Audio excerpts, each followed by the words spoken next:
저에게 주신 요한복음 3장 25절에서 30절까지 저와 여러분들이 한 절씩 교독하도록 하겠습니다.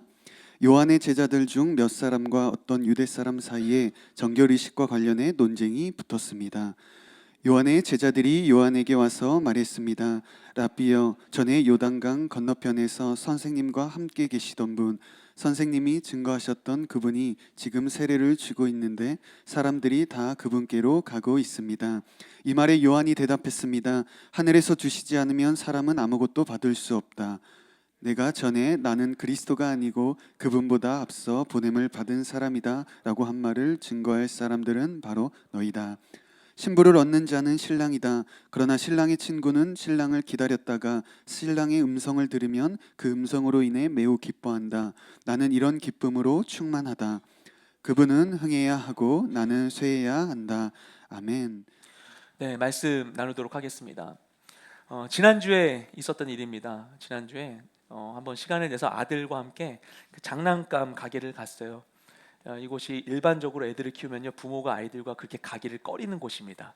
막 이거저거 사달라고 하니까 갔는데 수많은 장난감이 진열되어 있었어요. 코너마다 있는데 막 제가 갔는데 제가 막 설레는 거예요. 막 이것도 가고 보고 싶고 저것도 보고 싶고 막 하는 거예요. 너무 막 보고 싶은 게 많았어요. 아들 말고 제가 막 그러고 있었어요. 그런데 아들은 가자마자 한 곳에 꽂혀서 거기를 떠나지를 못하는 거예요. 아이의 시선은 한 곳을 향해 있었습니다. 수많은 장난감 속에서 아들이 갖고 싶다고 했었던 것은 무엇이냐면은, 아신지 모르겠지만 그 마블에 나오는 악당 중에 하나인 베놈이었어요. 베놈 아시나요? 이게 되게 징그럽거든요. 막 입이 여기까지 찢어져서 막 하고 막 혓바닥 막 이렇게 막 내밀고 막 되게 징그러운 애예요. 근데 걔가 너무나 좋다는 거예요. 너무 예쁘대요, 걔가. 아예 이 그 미적인 기준이 어떻게 된 거가 되게 부모로서 굉장히 심각한 고민을 하게 되고 그러는 거죠. 근데 그 아이가 그러는 거예요. 그 어린이집에서 한 친구가 이런 어벤져스 뭐 이런 것들을 많이 보는 애가 있는데, 그 아이가 얘기했대요. 베놈이라는 게 있는데 베놈이 그렇게 세대요. 누구도 이기고 누구도 이겼다니까 자기가 좋아하는 애들이 이겼으니까 베놈이 이제는 좋은 거예요. 근데 전 너무 그게 싫었어요. 괴물 같은 게 뭐가 이렇게 좋다고 하나. 결국 사지 않고 차를 타고 집으로 오면서 아들과 이야기를 하는데 아들의 관심을 다른 데로 돌리고 싶은 거예요. 그래서 좀 더 건전한 히어로를 하나하나 나열을 합니다, 제가. 그러다가 이렇게 얘기를 했어요. 용아, 토르 알아? 토르 망치 있잖아. 그걸로 꽝 치면 번쩍하고 번개가 팍 나오는 거야. 토르가 베놈 이길지도 몰라. 이렇게 얘기를 했어요. 그랬더니 아들이 갑자기 이렇게 대답을 합니다. 그런데 토르 망치도 하나님이 가져가시면 아무것도 할 수가 없어. 하나님이 제일 세. 이러는 거예요. 갑자기 아빠랑 만화 캐릭터 얘기하다가, 무슨 6살짜리 아이가 만화 캐릭터 얘기하다가 하나님의 전능하심을 묵상을 합니까? 근데 순간 좀 부끄럽더라고요. 제가 멈칫했어요. 아빠는 토르가 강하다고 했는데, 근데 아들은 하나님이 강하다고 하는 거예요. 그러면서 어떻게 했어요? 부모면 너무나 대견한 거예요. 누구 아들인지 몰라도 참 애가 참 잘 자랐다 이러면서 용아 똑똑하네 이렇게 해줬는데, 바로 이어서 아들이 이렇게 이야기를 합니다. 그래서 내가 하나님이 되고 싶은 거야. 내 꿈이 하나님이 되는 거잖아. 이렇게 얘기를 하는 거예요. 제가 순간 내가 뭔 소리를 들은 거지? 뭐지? 뭐 이렇게 하는 거예요. 굉장히 막 이렇게 말을 어떻게 읽지를 모르는 이 그 정막이 흐르고 있었습니다. 6살짜리 크리스찬 꼬마가 하나님의 강하심을 묵상하자 자신이 하나님이 되고 싶다고 하는 거예요. 하나님의 강하심을 자기 자신을 위해 적용하고 있는 것입니다. 그래서 이 일을 생각하면서 내가 그때 제대로 대답을 못했는데 애한테 제대로 뭔가 애도 이해하면서 은혜가 될 만한 뭔가 좋은 이야기를 해야겠다 생각해서 어떻게 얘기를 할까 고민을 하다가, 사실 저 자신도 그렇게 말하고 있는 아들과 같은 모습이 아닌가 하는 생각을 하게 되었어요. 저도 많은 순간 가운데 나를 위해서 하나님을 생각하지 하나님을 위해 나를 생각하진 않는 것입니다. 여러분은 어떠십니까? 올해 초에 제 아는 한 선교사님으로부터 이제 어떤 글을 받았는데, 그분이 보내주신 글에 이런 내용이 있었습니다. 태국 북쪽에 있는 그 산족들을 위해서 사역을 굉장히 오랫동안 해오신 분이에요. 산족에 있는 그 여러 교회들을 주기적으로 방문하고 계셨어요. 그 산족 사람들의 목회자를 양성하는 신학교 사역을 하시다가 주말 되면은 이제 차를 타고 지프를 타고 그 산길 험한 곳을 막 가가지고 산족 마을을 하나씩 방문하는 일을 계속 하고 계시는 분이에요. 근데 그 중에서 20년 전부터 방문해왔던 한 교회가 있다고 합니다. 그 교회는 태국 북부에서도 가장 고립된 오지에 있는 곳이었고요. 지금도 마약과, 원래 그 태국 북부가 마약을 세계에서 제일 많이 재배하는 곳으로 유명했던 곳이거든요. 근데 아직도 마약과 신분증과 가난 등과 같은 많은 문제가 있는 곳이라고 해요. 그럼에도 불구하고 그 오지에 하나님 믿는 사람들이 있었고 교회가 잘 세워졌다고 합니다. 그 종족 교회에 있어서 교회가 세워졌다는 건 굉장히 큰 의미를 갖고 있어요. 거기는 목사님이 세워지려면은 모든 교인들이 만장일치로 그분을 허락해야만 해요. 그래서 목사님 세워진다면 10년 이렇게 걸리기도 하고 이런 곳이에요. 교회가 세워진다는 것에 여러 절차적인 일들이 있는데 그 어려운 곳에서 교회가 잘 세워지고 운영되고 있었어요. 그런데 그 산속 깊이 있는 교회를 방문했을 때 교회 화장실의 건물 외벽에 큰 글씨가 쓰여져 있었대요. 영어로. 뭐라고 써 있었냐면은 Building of Toilet, Sponsored by 아무개 유스 그룹, 어느 나라 몇 년 몇 월 며칠 이렇게 써 있던 거예요. 참고로 우리나라는 아니에요. 근데 어느 나라 교회 청년들이 아우니치를 그곳에 가서 교회 화장실 건축 공사를 도왔는데 마치면서 거기에 이제 페인트로 큰 글씨로 자기들의 이름을 기록한 것입니다. 그런데 그 지역의 현지인 중에 영어를 읽을 수 있는 사람이 한 명도 없었어요. 그리고 그 동네에는 그렇게 큰 글이 어디에도 쓰여 있지 않았다고 합니다. 유일하게 동네에 쓰여져 있는 큰 글씨가 그들이 읽을 수도 없는 언어이고 잠시 방문해서 화장실 건축을 도운 이들의 이름이었어요. 그 교회 교인들은 심각한 가난 속에서도 하나님께 온전히 예배드리기 위해서 예배 초소를 너무나 짓고 싶어서 분에 넘치는 헌금과 헌신을 드렸습니다. 근데 그랬던 그 마을 사람 중에 어느 누구의 이름도 아주 작은 글씨로도 어디에도 쓰여져 있지 않았어요. 그런데 한 번 그곳을 방문한 이들이 현지 사람들은 알 수도 없는 글씨로 자신들이 기록하여 남겼다는 것이죠. 물론 그 청년들은 귀한 헌신을 했습니다. 젊은 날에 귀한 시간과 재정을 들여서요, 자신을 위해 탕진하는 것이 아니라 나와는 전혀 관계가 없는 곳에 차를 타고 비포장도로, 저도 그곳을 갔었어요. 2번 정도. 비포장도로로 하루 길을 이렇게 막 덜컹거리면서 가서 그 오지에 들어가서 벌레 물리고, 거기 이게 벽이 제대로 돼 있지 않고 대나무 창살 같은 걸로 돼 있어서 막 뭐 들어오거든요. 벌레 물리고 입에 안 맞는 음식 먹으면서 화장실 건축 사역을 도왔을 것입니다. 그들이 자신의 이름을 기록했다고 해서 그들이 자신들의 영광을 위해 수고한 것이라고 우리가 단정할 수는 없을 거예요. 하지만 그들은 화장실을 짓는 것으로 만족하는 것보다는 어쨌든 자신들의 이름을 그렇게 남긴 거죠. 그리고 그것이 그들에게 크든 작든 어떤 형태로든지 만족이 되었을 것입니다. 이런 일이 비단 그들만의 일은 아닐 것이라고 생각을 해요. 선한 의도로 수고한 모든 이들이 이와 비슷한 선택을 할 수 있지 않은가라고 생각을 하게 되었습니다. 그래서 이 선교사님이 보내주신 글을 읽고 나서 이런 의문이 들었어요. 우리는 왜 헌신하는 것일까? 우리를 헌신하게 하는 동기는 어디에서 비롯되는 것인가? 여러분은 뭐라고 생각하십니까? 한 경제학자는 인간의 행동의 동기를 이렇게 분석했습니다. 이익에 대한 탐욕과 파산에 대한 공포. 그래서 이익에 대한 욕망과 이 굶주림에 대한 공포 사이에서 행동하고 선택을 한다라고 생각을 하는 것이죠. 이 생각에 따라 정책들을 결정했던 것입니다. 반면에 어떤 학자는 인간은 사회적으로 주어지는 문화적인 동기에 의해서 움직인다라고 주장을 했다고 해요. 여러분은 자신을 움직이게 하는 것이 무엇이라고 생각하십니까? 그리고 하나님께서는 우리가 무엇을 위해 살기를 원하실까요? 오늘 말씀은 이에 대한 중요한 해답의 실마리를 담고 있습니다. 이 시간에 우리 모두가 오늘 말씀을 통해서 자신의 삶의 목적을 점검할 수 있게 되기를 소망합니다. 오늘 본문은 세례 요한과 제자들의 대화 내용인데요, 그들의 이러한 대화의 배경에는 어떤 상황이 있었어요. 요한에게 세례를 받으시고 공생애를 시작하신 예수님께서는 광야에서 사단의 시험을 이기시고 제자들을 부르시면서 본격적인 사역을 시작하시죠. 그러면서 예수님께서 무엇을 하시냐면은 세례 요한이 했던 것과 같이 자신을 찾아오는 이들에게 세례를 베푸셨습니다.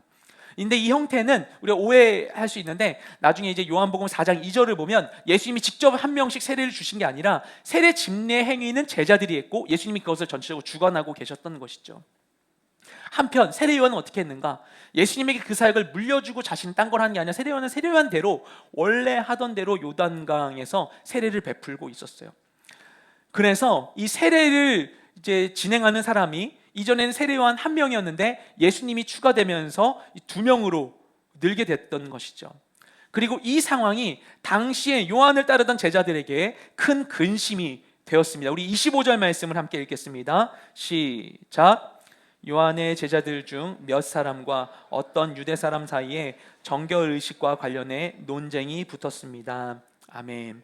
이 요한의 제자 중에 몇 사람이 어떤 유대 사람과 논쟁을 벌였다고 해요. 그 논쟁의 주제가 무엇인가? 정결 의식이라고 하는데 이것이 이 세례 의식을 얘기하는 것입니다.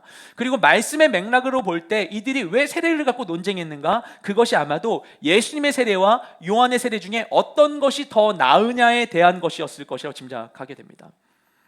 아마도 요한을 향해서 어떤 사람들이 저기서 예수라는 사람도 세례를 베푸는데 거기에 사람들 더 많이 몰린다, 거기가 더 대단한 거 아니냐라고 이야기를 했을 수도 있겠죠. 근데 그런 상황을 겪었을 때 요한을 따르던 제자들의 마음이 어땠을까요? 자신들은 그동안 열심히 자신들의 스승인 요한을 따라왔어요. 요한이 뭐 좋은 집에 삽니까? 광야에 살잖아요.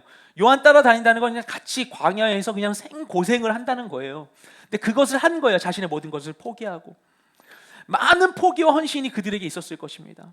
그리고 이들 동료 중에 일부가 예수님에게로 따라갔는데도 불구하고 이들은 끝까지 요한 곁에 남은 사람들이었어요. 그러니 이들이 요한에 대해 갖고 있었던 애정과 이 존경은 정말 남달랐을 것입니다. 그들의 스승 요한은 어떤 사람이었는가? 잘 알듯이 낙타 가죽 옷을 입고 광야에서 메뚜기와 석청을 먹으며 살았던 사람이에요. 세상을 등지고 광야에서 홀로 외치는 사람에게 처음에 누가 관심을 보였겠어요? 그렇죠? 그런데 시간이 지나면서 사람들이 몰려드는 거예요. 하나 둘씩. 그리고 이 세례 요한의 말에 관심을 갖는 거예요. 영향을 받는 거예요. 그래서 어느새 이 세례 요한은 이스라엘에서 굉장히 유명하고 영향력 있는 사람이 되었습니다. 어느 정도인가 하면 이후에 세례 요한의 말로가 어떻게 되는가 하면 그가 당시 왕이었던 헤롯 안티파스를 이제 비판하면서 왕에게 붙잡혀서 사형을 당하게 되죠. 그러니까 그것을 알 수 있는 것은 세례 요한은 왕이 신경 쓸 정도로 영향력이 대단한 사람이었다는 것입니다. 근데 제자들이 그 세례 요한의 이 발전하는 그 사역이 발전하는 과정 가운데 함께 했어요. 이 세례 요한이 거둔 명성과 이 사역적인 성취는 제자들의 수고와 함께 이루어졌을 것입니다. 그 스승의 명성이 높아질수록 자신들도 함께 뿌듯했겠죠. 그런데 어느 날 한 청년이 나타나더니 순식간에 사람들의 관심을 몰아가고 자신들의 스승이 원조라고 할 수 있는 이 세례도 따라서 행하고 있는 것입니다. 그런데 사람들이 그쪽으로 더 몰리고 있는 거예요. 이런 상황이 달갑지 않았겠죠. 사람들이 자신들이 이제 수고 헌신을 알아주지 못하고 자신들의 이 수고 헌신의 가치가 하락한 것만 같은 생각이 들었을 것입니다. 우리가 원조인데 저작권법 위반 아니야? 뭐 이런 생각했을 수 있어요. 옛날에는 사람들 너무 많아서 줄을 서시고 막 해야 되는데 사람들 너무 없고, 우리가 나의 유익을 위해서 일하지 않고 하나님을 위해서 거룩한 목적으로 헌신하면서도 마음이 어렵고 상심할 때가 있어요. 근데 그런 경우는 대부분 보면 자신의 어려움이 원인인 것 같아요. 하나님의 어려움 때문에 슬퍼하고 괴로운 일을 별로 못 본 것 같습니다. 내가 오늘 이 행한 것을 하나님이 기쁘게 받으셨을까? 하나님이 오늘 나 때문에 마음이 아프셨으면 어떡할까? 이런 고민의 상담을 별로 들어본 적이 없었어요. 대체로 섬기면서 마음이 어려운 것은 내가 힘들어서요. 아무리 하나님 위해 헌신하면서도 내 안에 남아있는 욕망, 고집, 자존심, 분노, 상처 같은 것들이 여전히 남아있는 거죠. 그래서 거룩한 일을 하면서도 그게 불쑥 나타나게 되는 것입니다. 제가 정말 창피한 얘기인데요, 제가 이 얘기를 해야 하나 고민을 했어요. 제가 너무 부끄러워서. 제가 더블 청년부 섬기면서 이제 이렇게 주일 설교를 하게 됐잖아요. 그럼 설교가 유튜브에 올라갑니다. 내가 한 설교가 유튜브에 공개된다는 게 굉장히 두려우면서 또 기대도 되었어요. 그리고 조회수가 올라가는 것을 보면서 너무 신기한 거예요. 이 사람들이 이 설교를 이렇게 보나? 누굴까? 본 사람들 조회수, 여기 들어간 사람들 이름 좀 나오면 좋겠는데 궁금하다, 이런 유치한 생각을 하는 거예요. 그리고 오래지 않아서 제 설교 영상의 조회수가 다른 분의 영상 조회수와 비교가 되는 겁니다. 그러면서 제 마음이 초라해지는 거예요. 그리고 한 주 한 주 설교 영상 조회수가 마치 그날의 설교에 대한 점수같이 느껴지는 거예요. 아, 오늘은 이만큼이네. 지난주 이만큼이었는데 떨어졌네. 뭐 이런 식으로 생각하게 되는 거예요. 근데 그런 일이 없을 때는 설교는 너무나 저에게 기대되는 일이었어요. 준비하고 나눌 때 많은 목사님들이 그런 얘기합니다. 설교하면서 제일 은혜를 받는 게 목회자다, 설교자다 얘기를 합니다. 나누면서 엄청 많이 은혜를 받았어요. 기뻐했어요. 그래서 그날 저의 설교에 대한 만족의 기준은 그날 부어주신 은혜에 달려 있었습니다. 그런데 이 조회수를 신경 쓰니까 제 설교에 대한 이 평가하는 기준이 이 조회수가 되고 말았던 것입니다. 제가 정말 창피해요, 얘기를 나누는 게. 하나님의 말씀을 전한다고 하면서 그 가운데에도 사람의 이 평가로 만족하고 자신을 드러내고 싶은 욕망이 제 안에 고스란히 있었던 것이죠. 그래서 이것을 생각할 때 이게 정말 유치한 생각이고 이 조회수가 아무 의미가 없다고 아무리 생각을 해도, 그리고 내가 해야 되는 일은 하나님의 말씀을 전하는 거고 역사하는 분은 하나님이라고 아무리 맞는 생각을 해도 마음에 계속 영향이 오는 거예요. 그러면 열심히 설교를 준비를 해도 그 열심히 무엇을 위한 것일까요? 설교를 준비하는데 높은 조회수를 기대해서 하는 거라면, 조회수를 위해서 하는 거라면 아무리 열심히 한다 해도, 어떤 탁월한 지혜와 언변을 사용한다 해도, 많은 사람들이 보고 정말 많은 사람들이 좋아요 한다 하더라도 아무런 소용이 없는 것이죠.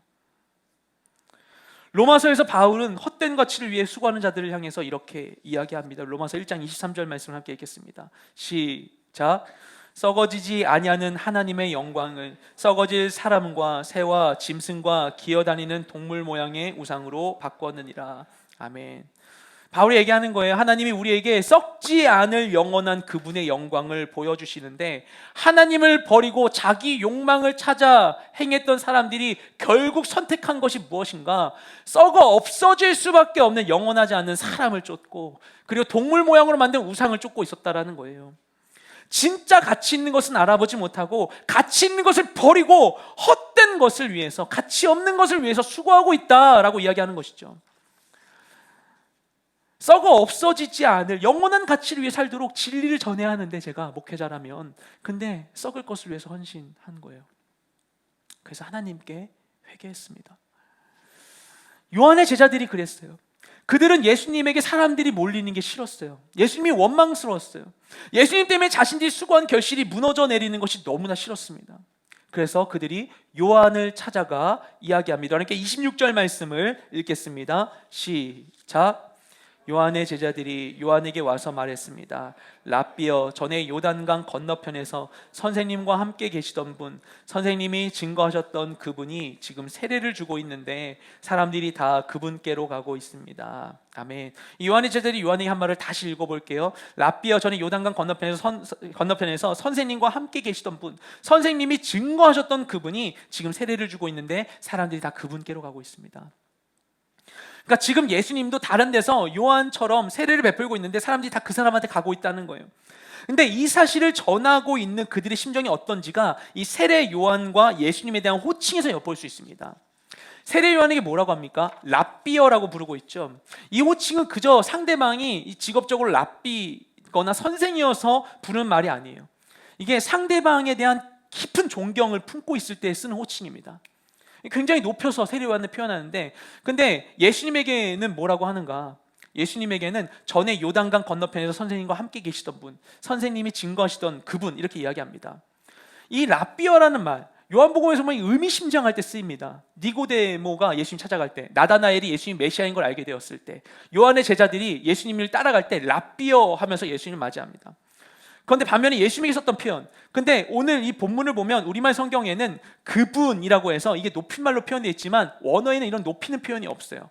그러면서 예수님을 향해서는 랍비라고 하지도 않고 예수님의 이름을 부르지도 않고 그분을 설명할 때 그냥 선생님이 당신과 함께 있었던 사람, 당신이 얘기했던 그 사람, 이렇게 얘기를 하는 겁니다. 그래서 마치 예수님이 이 세례 요한의 영향하에 있는 사람처럼 표현하고 있는 것이죠. 그들이 보기에 예수님은 자신들의 스승에 비해서 한참 떨어지는 신출내기 랍비에 불과했어요. 와, 우리 선생님 우리 선생님은 광야에서 메뚜기 석청 먹으면서 어떻게 생각해 오셨는데, 야, 쟤는 고생 하나 없이 그걸 저렇게 싹 채가네, 뭐 이렇게 생각하는 거죠. 예?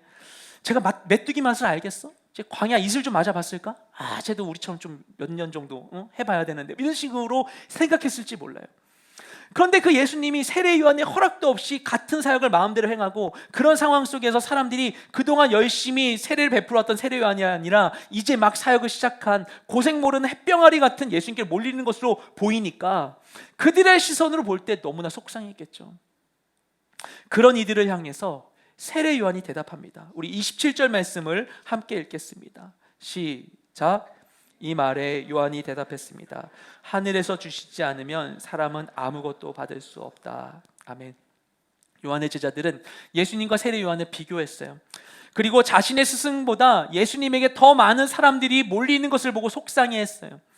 모인 사람들의 머릿수가 그들의 사역을 평가하는 기준이 되었습니다. 그동안 열심히 오랫동안 섬겨왔는데 사람들이 적게 모이니까 그동안의 모든 열심이 무가치해진 것만 같았어요. 그런데 그런 제자들을 향해서, 상심한 제자들을 향해서 세례 요한이 이야기합니다. 걱정하지 마. 모든 건 다 하나님이 주시는 거야. 제자들은 누가 더 인정받는가, 누가 더 인기 있는가, 누구에게 더 사람이 몰리는가를 신경 쓰고 있었어요. 그것이 인생의 중요한 가치라고 생각했고, 자신들이 그동안 포기했던 모든 것들과 모든 헌신을 의미 있게 해주는 것이 바로 사람들이 몰리는 것이라고 생각했어요. 그런데 세례 요한은 하나님의 전능하심 안에서 자신의 성과를 바라봤습니다. 모든 것은 다 하나님께서 다스리시는 것이고, 그분께서 그분의 계획 안에서 각 상황에 맞게 각 사람에게 알맞은 분량을 주시는 것임을 그는 믿고 있었습니다. 그래서 그는 자신에게 찾는 사람들이 줄어들고 예수님을 찾는 사람들이 많아지는 일로 인해서 상심하지 않았어요. 하나님이 주신 결과 안에서 이것이 나의 분량이고 나의 역할임을 인지하고 있었습니다. 그렇기 때문에 그 사람은 이 상황의 변화로 인해서 일희일비하지 않고 평안할 수 있었던 것이죠. 하나님은 공평하신 분이십니다. 그분은 전능하신 분이세요. 공의롭고 선한 분이세요. 그래서 그분은 우리의 진정한 필요를 아시고 채워주시는 분이십니다. 그분의 선하시고 공평하심을 신뢰하시는 여러분 모두가 되시길 주님의 이름으로 축복드립니다. 하나님이 우리 가운데 새로운 일들을 행하실 수 있어요. 오늘 설교를 마치고서 어제 고민해가지고 적용 찬양을 이렇게 선택을 했는데, 예배 직전에 찬양팀 해보려고 하는데 찬양팀이 이 찬양이 연습이 안 됐었던 거예요. 예전에 해보지 않은 찬양이었던 거예요. 그래서 갑자기 찬양을 바꿨어요. 근데 갑자기 그 찬양을 바꾸면서 생각이 드는 거예요. 아, 하나님이 이걸 통해서 하실 일이 있나 보다. 우리가 이 고백을 하도록 하시는 이유가 있나 보다. 여러분의 인생 가운데 예기치 않은 일이 찾아온다면 그 일을 통해서 나의 선택과 다른 하나님의 인도하심 가운데 그분이 행하실 일들을 기대하십시오. 이런 하나님을 알게 될수록 내 삶의 기준과 가치가 명확해지게 돼요. 사람들의 평가나 눈에 보이는 성과로 흔들리지 않게 돼요. 오히려 계속해서 우린 기대할 수 있어요. 소망을 품을 수 있게 돼요. 공평하고 지혜로우신 하나님 믿기 때문에 마음이 평안해집니다.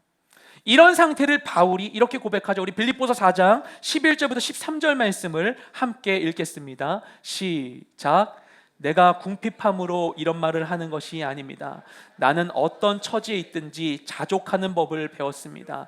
나는 궁핍에 처할 줄도 알고 풍부에 처할 줄도 압니다. 나는 배부르든 배고프든 풍족하든 궁핍하든 모든 형편에 처하는 비결을 배웠습니다. 내게 능력 주시는 분 안에서 내가 모든 일을 감당할 수 있습니다. 아멘. 바울은 배고픈 것을 두려워하거나 배부른 것을 경멸하지 않았어요. 그는 배고픔과 배부름 어디에 있어도 만족할 수 있었다라고 이야기합니다. 그의 기준이 하나님께 있었기 때문이에요. 하나님의 능력 안에 거할 때 우리가 세상이 주는 평가의 굴레로부터 자유로워질 수 있게 되는 것입니다. 세례 요한은 제자들에게 사람이 많고 적은 것으로 스스로 평가하지 말라고 이야기해주고 있어요. 모든 것은 하나님이 맞게 주신 것이다라고 이야기합니다.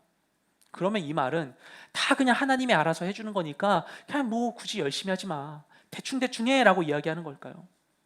아니겠죠. 세례 요한이 어떤 삶을 살았는데. 그렇다면 우리가 정말 열심히 살아야 한다면 우리는 무엇을 위해 수고해야 할까요? 사람들의 인정이나 평가를 위해서 일하지 않는 것이라면 우리는 무엇을 기대하면서 수고하고 헌신해야만 하는 것일까요? 세례 요한은 스승의 명예를 회복시키고자 애쓰고 있는 제자들을 향해서 그들이 해야 할 일이 무엇인가를 알려줍니다. 우리 함께 28절 말씀을 읽겠습니다. 시작. 내가 전에 나는 그리스도가 아니고 그분보다 앞서 보냄을 받은 사람이다 라고 한 말을 증거할 사람들은 바로 너희다. 아멘. 이 문장이 좀 구조가 복잡한데 세례 요한이 제자들에게 그들이 앞으로 할 일을 알려주는 것이죠. 그가 하는 말을 한마디로 얘기하면 이거예요. 너희는 나를 증거하는 증인이 돼야 돼 라고 얘기하는 겁니다. 그러면 제자들이 세례 요한의 증인이 돼서 해야 될 말이 무엇인가? 이 말 속에 있는 게 무엇인가? 바로 세례 요한이 그리스도가 아니라는 사실을 증거하는 증인이 되라는 것입니다. 그러니까 갈아서 얘기하라는 거예요. 여러분, 제가 세례 요한의 제자인데요, 제가 보니까 저희 스승님은 그리스도가 아니에요. 그분 믿지 마세요. 그리스도는 저기 예수예요. 저쪽에 저 옆집으로 가세요 라고 얘기하라는 거예요. 세례 요한은 당대 이스라엘에서 매우 인상 깊은 사역을 했던 사람이에요. 그래서 그는 콧대 높은 바리새인과 사두개인들도 함부로 하지 못할 큰 영향력을 갖게 됐어요. 근데 그는 하나님을 위해서 열심히 헌신했지만 헌신의 결과로 주어진 영향력은 그가 원하는 게 아니었습니다. 그래서 그는 자신에게 생긴 이 영향력을 없애는 것까지가 자신이 해야 될 사명이라고 생각하고 있었어요. 제자들은 예수님의 영향이 커지면서 세례 요한의 영향력이 축소되는 것을 걱정하면서 이 스승의 영향력을 높이려고 고민하고 있었는데, 이와는 반대로 오히려 세례 요한은 자신의 영향력을 낮추도록 제자들에게 요구하고 있었습니다. 왜 그는 그렇게 해야만 했는가? 굳이 그렇게까지 해야만 했을까요? 그죠? 그렇게 함으로써 그가 얻는 게 뭘까요, 대체? 아무것도 얻지 못해야만 하는 것인가? 그래서 그가 했었던 그 모든 수고들, 열심히 섬겼던 모든 것들이 아무 의미 없이 휘발되어 버려야만 하는 것인가? 라고 생각할 수 있죠. 하나님 우리에게 그런 걸 요구하시는 것인가? 근데 이런 의문에 대해서 세례 요한이 대답합니다. 우리 29절과 30절 말씀을 함께 읽겠습니다. 시작. 신부를 얻는 자는 신랑이다. 그러나 신랑의 친구는 신랑을 기다렸다가 신랑의 음성을 들으면 그 음성으로 인해 매우 기뻐한다. 나는 이런 기쁨으로 충만하다. 그분은 흥해하고 나는 쇠해한다. 아멘. 세례 요한 당시 이스라엘의 결혼식 장면을 예로 들어서 자신과 예수님의 관계를 제자들에게 설명하고 있죠. 결혼식에서 결혼 당사자인 신랑과 신부는 자신들의 친구들을 초대하죠. 그럼 친구들이 자기 친구의 결혼을 크게 기뻐하고 축복합니다. 근데 세례 요한은 자신은, 그러니까 예수님이 신랑이고 그리고 예수님을 따르는 자들은 신부고 자신은 신랑의 친구다라고 설명하고 있어요. 결혼식에서 신부를 얻는 거는 신랑이죠. 친구는 아니에요. 내가 신부를 얻은 게 아니에요. 근데 친구들도 기뻐하죠. 친구가 신부를 얻은 것으로 인하여서. 세례 요한은 자신에게 그런 기쁨이 충만하다고 얘기합니다. 제자들 얘기하는 거예요. 나는 되게 기뻐. 예수님에게 사람들이 가는 게 난 너무나 기뻐. 나는 이런 기쁨으로 인해서 지금도 기뻐. 너희도 그렇게 기뻐할 수 있으면 좋겠어라고 얘기하고 있어요. 예수님이 점점 유명해지고 자신은 점점 잊혀진다는 사실이 그를 슬프거나 외롭게 만들지 않았습니다. 오히려 그는 그 상황 속에서 기쁨으로 충만했어요. 왜냐? 그가 자신의 부르심을 알고 있었기 때문이죠. 목적을 알고 있으면 목적의 성취로 기뻐할 수 있게 되는 것 아닙니까? 목적이 없을 때야 우리는 아무 기준을 두고서 그 가치에 나를 매달리게 만들고 그 가치로 나를 재단하게 되는 것이죠. 그는 예수님이 흥해야 되고 자신은 쇠해야 한다는 사실을 알았어요. 하나님의 뜻을 알기 때문에 그는 그 뜻의 성취로 인해서 기뻐할 수 있었습니다. 그래서 내 것이 아닌 것으로 인해서 질투하거나 낭망하지 않았어요. 그래서 그는 비록 자신은 쇠해지는 상황일지라도 예수님이 그리스도이심을 드러낼 수 있음으로 인하여서 기뻐할 수 있었습니다. 이러한 그의 모습에서 발견할 수 있는 분명한 사실은 무엇인가 하면 희생과 헌신은 결코 손해가 아니라는 것입니다. 그게 모든 걸 잃어버리는 게 아니라는 거예요. 그리고 이것을 가장 우리에게 선명하게 증명해 보이신 분이 바로 예수님이시죠. 그분은 죄인으로 몰려서 사람들에게 모욕과 핍박을 받으시고 결국엔 십자가에 달려 참혹하게 돌아가셨지만 그 희생으로 인해서 오히려 자기 백성을 흑암에서 구원하셨고 승리케 하셨죠. 희생과 헌신은 손해가 아닙니다. 예수님께서 말씀하셨죠. 하나님의 미랄이 땅에 떨어져서 죽지 않으면 하나 그대로 있지만 죽으면 많은 열매를 맺는다. 그러니까 밀알 하나가 있어요. 밀 하나가 쌀알 하나처럼 있는데 이게 그 밀알로서의 가치를 유지하려고 너무나 완벽한 밀알이 되고 싶어서 땅에 떨어졌는데도 그냥 밀알로 남아 있는 거예요. 그럼 정말 이 아름답고 빛나는 밀알로 남겠지만 그 밀알 하나 먹어서 뭐 간에 기별이나 가겠습니까?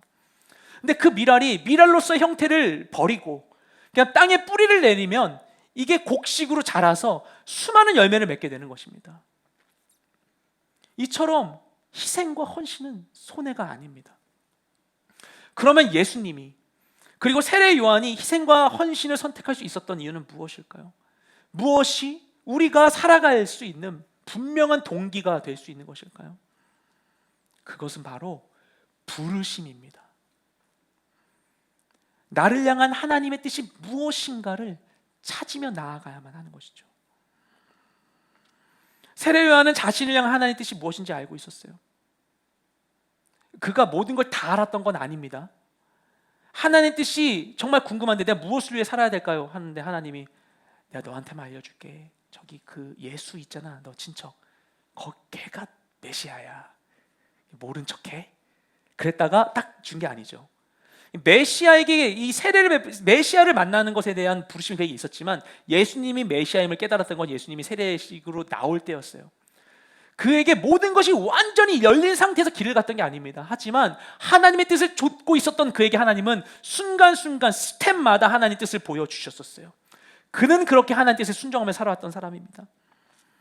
그래서 예수님께 세례를 행했고요, 예수님께서 그리스도심을 드러내기 위해서 자신이 그리스도가 아님을 전하라고 했습니다. 그는 행함으로 성과로 자신을 증명하려 하지 않고 하나님의 뜻 안에서 행하려고 했어요. 성과의 유무로 주어지는 기쁨도 분명히 존재합니다. 그것이 다 나쁘다는 건 아니에요. 하지만 그런 기쁨에만 우리가 머물러 있으면 그런 기쁨은 이 성과와 함께 증발할 수도 있는 것입니다.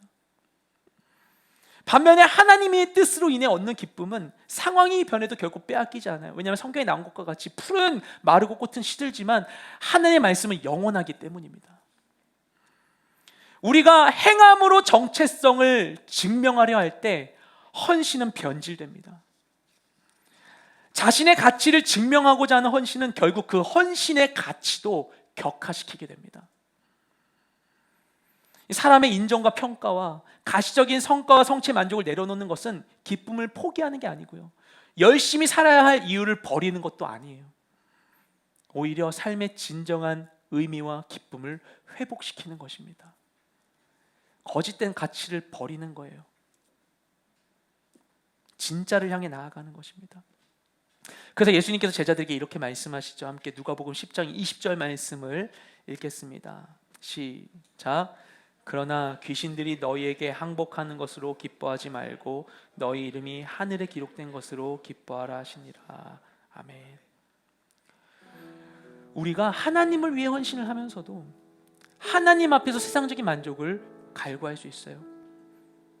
세상에서 그랬던 것처럼 인정과 성취의 만족을 누릴 수 있습니다. 그런데 우리의 기쁨이 거기에 머물러 있게 된다면, 그게 전부라면 아무리 열심히 수고해도 수고에 합당한 기쁨을 누리지 못하는 순간이 언젠가 올 수 있어요. 그래서 이런 생각하는 거예요. 이게 다 뭐야? 무슨 가치가 있지? 이거에서 뭐해? 이런 생각하는 거예요. 무가치하게 느껴지는 거예요. 그리고 외롭고 춥고 힘겨울 때, 배고플 때 이것을 해석할 능력을 상실해버리게 돼요. 힘들면 아닌가 보다, 잘못했나 보다 생각하게 되는 거예요. 얼마나 안타깝습니까? 얼마나 안타깝습니까? 하나님을 위해서 예배하고 헌신하고 귀한 것을 포기했던 시간들이, 그 모든 선택의 순간들이 사실 하나님을 위한 것이 아니었고 아무런 가치가 없게 된다면 그것만큼 슬픈 게 어디 있어요? 예수님이 말씀하셨어요. 그날에 마지막 때 많은 사람이 나에게 와서 얘기할 거야. 내가 주님의 이름으로 귀신을 쫓았고요, 내가 선지자 노릇을 했고요, 주님의 이름으로 많은 권능을 행했습니다 하면서 막 자신이 하는 일들을 자랑할 거야. 근데 내가 그때 그들에게 얘기할 거다. 내가 너희를 도무지 알지 못한다. 만약 그런 일이 우리에게 생긴다면 얼마나 슬프겠어요. 얼마나 괴롭겠어요. 그래서 예수님이 말씀하세요. 이어서 너희는 그러니까 모래 위에 집을 짓지 말고 견고한 반석 위에 집을 지어야 돼 라고 말씀하셨어요. 여러분, 진짜를 원하십니까? 여기 왜 오셨어요? 세례 요한이 그렇게 얘기했어요. 세례 요한이 사람들에게 세례를 베풀었을 때 예수님이 말씀하셨어요. 너네 그때 세례 요한 따라 요단강 갔지, 광야 갔지. 너네 왜 갔니? 너네 갈대 보러 왔니? 너네 좋은 옷 입은 사람 보러 갔니? 좋은 옷 입은 사람은 왕궁에 있잖아. 근데 너네 왜 광야에 갔어? 너네 선지자 보러 갔어? 맞아, 잘 갔어. 선지자야 그는. 너네 진짜를 원해? 그럼 뭘 해야 될까? 예수님 질문하시는 거예요. 여러분, 진짜를 원하십니까? 우린 왜 여기 있는 걸까요? 이 시간 가운데 이 바이러스의 위험까지 생각하면서 왜 우린 여기 있는 것일까요? 진짜를 경험하고 싶습니까? 그러면 우리는 쉽게 만족하려고 하는 마음을 내려놓아야만 해요. 진짜를 원한다면 적당한 선에서 고상한 만족을 하려는 것을 우리가 내려놔야만 하는 것입니다. 나를 아시고 나의 필요를 아시고 내게 만족을 주실 주님을 향해서 간절한 마음으로 목이 터져라고 우리가 외쳐야만 하는 것입니다. 주님의 얼굴을 구하고 그분의 은혜를 구해야 되는 거예요. 주님이 아니면 나를 아무도 만족시켜 줄 수 없어요. 주님이 아니면 안 돼요. 나 이걸로 만족하지 못해요. 주님 아니면 안 돼요 라고 얘기해야만 하는 거예요. 주님 앞에서 주님께 올려드려야 돼요. 주님을 만나야 돼요. 주님을 만나야 되는 자리 가운데에서 다른 걸 만나고 다른 걸 취하고 다른 걸로 만족하면 안 되는 거예요. 주님 만나지 않으면 우리 모든 수고와 열심이 아무런 가치가 없는 거예요. 그러면 주님께서, 모든 걸 아시는 주님께서 각 사람에게 맞게 합당한 것을 주실 것입니다. 풀은 마르고 꽃은 시들지만 하나님의 말씀은 영원하다고 했어요. 세상의 영광은 다 썩어 없어질 거예요. 그래서 우린 진짜를 삼아야 됩니다. 진짜만 남을 것입니다. 우리 모든 순간순간마다 하나님의 뜻을 따라서 의미 있고 가치 있는 헌신을 주님께 올려드리는 우리 모두가 되시기를 주님의 이름으로 축복드립니다. 우리 그 마음을 담아서 하나님께 찬양의 고백을 드릴 텐데요. 여러분 자신의 고백으로, 나의 고백으로 하나님을 향해서 이렇게 말씀을 드리기 원합니다. 오 주님, 당신은 내 삶 구석구석까지 감찰하시며 나를 원하시는 분, 내 길을 밝혀서 영원한 생명의 길로 인도하시며 나를 격려하시는 분, 크고 작은 갈등을 겪곤 하지만 항상 결국 당신을 선택합니다. 나의 유일한 고백에 내 삶은 오직 아름다운 당신뿐입니다. 나의 유일한 고백에 내 삶은 오직 아름다운 당신뿐입니다. 나의 예배를 받으소서, 홀로 영광을 받으소서. 주여, 나의 주여. 다시 한번 고백합니다. 오 주님, 오 주님, 당신은 내 삶 구석구석까지 감찰하시며 나를 영도하시는 분, 내 길을 밝혀서 영원한 생명의 길로 인도하시며 나를 격려하시는 분, 크고 작은 갈등 갈등을 겪곤 하지만 항상 결국 당신을 선택합니다. 나의 유일한 고백의 대상은 오직 아름다운 당신뿐입니다. 나의 유일한 고백의 대상은 오직 아름다운 당신뿐입니다. 나의 유일한 고백의 대상은 오직 아름다운 당신뿐입니다. 나의 유일한 고백의 대상은 오직 아름다운 당신뿐입니다. 나의 예배를 받으소서, 홀로 영광을 받으소서. 주여, 나의 주여. 나의 예배를 받으소서, 홀로 영광을 받으소서. 주여, 나의 주여.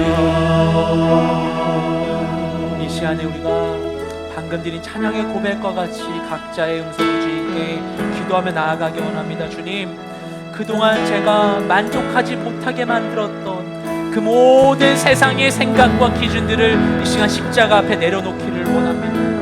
내가 진짜를 향하여 나아가길 원합니다. 세상의 판단을 내려놓기를 원합니다. 주님, 그동안 가치 없는 것을 위하여서 수고했던, 그것을 위해 마음을 내어줬던 나의 모든 잘못을 용서하여 주시옵시고, 주님 안에 온전한 밝은 길을 향해 나아가는 우리 모두가 될 수 있도록 역사하여 주시옵소서. 주님 도와주시옵소서. 주님 나와 함께하여 주시옵소서. 이 시간 각자의 음성으로 주님께 기도하며 나아가기 원합니다. 기도하시겠습니다. 주님 감사드립니다. 주님 우리가 임하여 주시옵소서. 당신뿐입니다. 주님 나의 모든 온전한 생각들을 용서하여 주시옵소서. 헛된 것을 위하여 헌신한, 헛된 것을 위하여 눈물 흘렸던 나의 모든 지난 날을 주님 용서하여 주시옵소서. 주님이 셨던 나의 모든 삶과 내 모든 의사들, 내 모든 귀한 것들을 하나님 나를 위하여 복된 당신 이것을 위하여 기꺼이 헌신하며 기쁘는 내 모든 인생들을 주님 나에게 용서하여 주옵소서.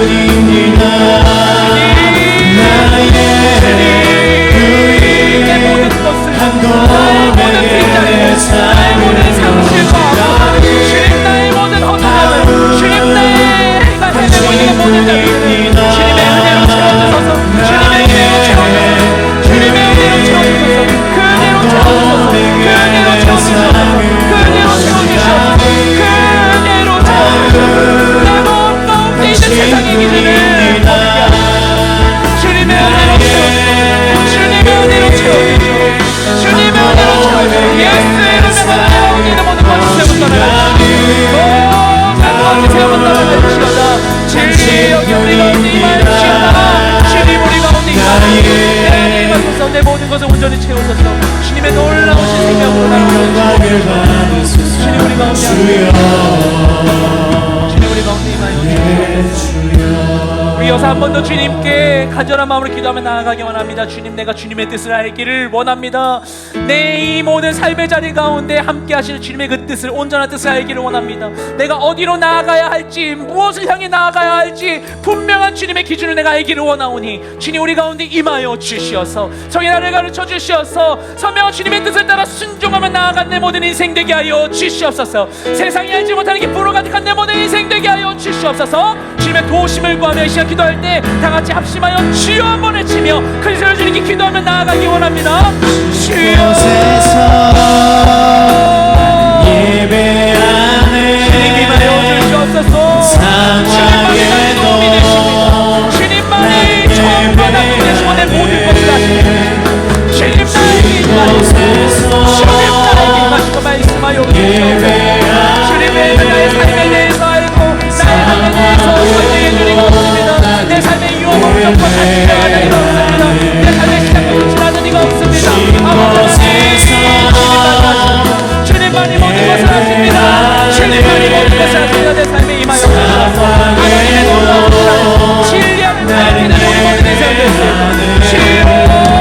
주님이 역사여 주님이 역사여 주셔서 역사여 주셔서 열어가시고 주님 우리 가운데 말씀하사 주님 우리 가운데 말씀하사 그때를 따라 아버지 하나님 온전히 아버지 담대히 그들이 모든 순종하며 나아가 아버지 세상에 알지 못하는 우리 모든 인생들에도 주님 나에게 임하소서 역사 주님 내가 헤맬 때마다 아버지 망설일 때마다 길을 못할 때마다 이게 길이 되어 주시옵소서 나의 빛이 되어 주시옵소서 주님 아버지 하나님 나에게 하여 주시옵소서 기도의 합당 아버지 하나님 아버지 합당한 아버지 하나님 기도의 능력을 하여 주시옵소서 아버지 기도 주님이 세상을 살아가는 우리 모든 인생에 주님 역사여 주시옵소서 우리 가운데 임하소서 나에게 말씀하소서 그때 나를 살아가게 하소서 그때 나를 살아가게 하소서 주님의 뜻 가운데 살아가게 하소서 아버지 하나님 말씀의 근거와 아버지 사랑하지 않을 썩지 않을 기도와 은혜와 영광이 나에게 가득하시고 주님 도와주시옵소서 주님 임하여 주시옵소서 주님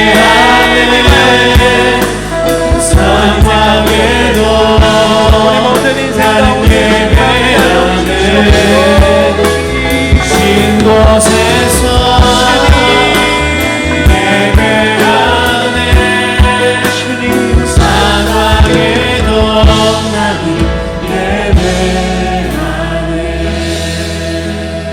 고마우신 주님 풍랑 가운데 흔들리는 배와 같이 방향도 알지 못한 채 무엇을 어디까지 성취해야 되는지 알지 못한 채 아버지 누구도 답해주지 못할 그 보이지 않는 만족을 향하여서 우리가 수고하고 있습니다. 날마다 마음이 흔들리고 좋았다가도 순식간에 추락하는 그런 우리의 마음 아버지 모든 것을 주님께 올려드리기 원합니다. 더 이상 우리가 사람의 평가와 세상적인 만족 가운데 세상의 기준 가운데 나를 내어주지 아니하고 나의 목줄을 그 가운데 내어주고 아버지 끌려다니는 인생이 사는 것이 아니라 하나님의 말씀 온전히 알므로 인하여서 세상을 다스리시는 주님의 뜻 가운데 아버지 순종함으로 말미암아 진리로 인해 자유케 되는 우리 모든 인생 되게 하여 주시옵소서. 세상이 알지 못하는 기쁨과 영광이 우리 모든 삶을 채우게 하여 주시옵소서. 내 마음을 채우고 있었던 모든 헛된 것을 향한 기대를 주님 거두어 주시옵시고 하나님의 기쁨으로 우리 모든 상실과 우리 모든 외로움과 괴로움과 모든 빈자리를 채워 주시옵소서. 우리 가운데 그리 행하실 주님을 믿사오며 우리 모든 기도를 살아계신 예수님의 이름으로 기도드렸습니다. 아멘. 우리 모든 기도를 바친 살아계신 하나님께 감사와 영광의 말씀을 올려드리겠습니다.